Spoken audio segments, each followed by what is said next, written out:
ராதே கிருஷ்ணா. உலகத்தில் உள்ளது எல்லாமே நன்மை தரக்கூடியது. அந்த ஒவ்வொன்றிலும் இருக்கக்கூடிய நன்மையை புரிந்து கொள்ள நாம் முயற்சித்தால் போதும்.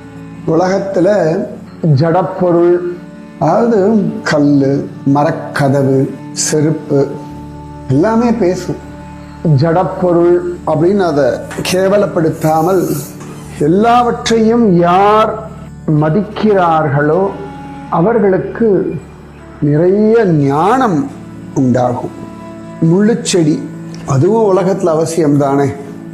மற்ற செடிகளை பாதுகாப்பதற்கு இந்த முள்ளுச்செடிகள் வேலிகளாக இருக்கு.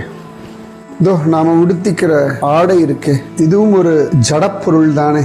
ஆனா அதில் எத்தனை வண்ணங்கள், எத்தனை விதமான வேலைப்பாடுகள் மானத்தை மறைப்பதற்கும் பயன்படுகின்றன, நம்முடைய அழகை கூட்டுவதற்கும் பயன்படுகின்றன. வெயில், குளிர், மழை அப்படின்னு இயற்கையிலிருந்து நம்மை பாதுகாக்கவும் பயன்படுகின்றன. உடுத்தும் ஆடையும் கிருஷ்ண பிரசாதம் தானே. உலகத்துல ஒவ்வொன்றிலும் இருக்கக்கூடிய நன்மையை கவனி. கெடுதலாக இருக்கக்கூடியவைகளிலும் ஒரு நன்மை உண்டு. உதாரணத்துக்கு பாம்பினுடைய விஷம், பயங்கர கெடுதல்கள் இருக்கு.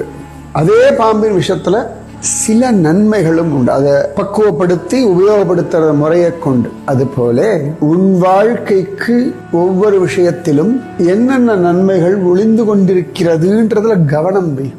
ராதே கிருஷ்ணா.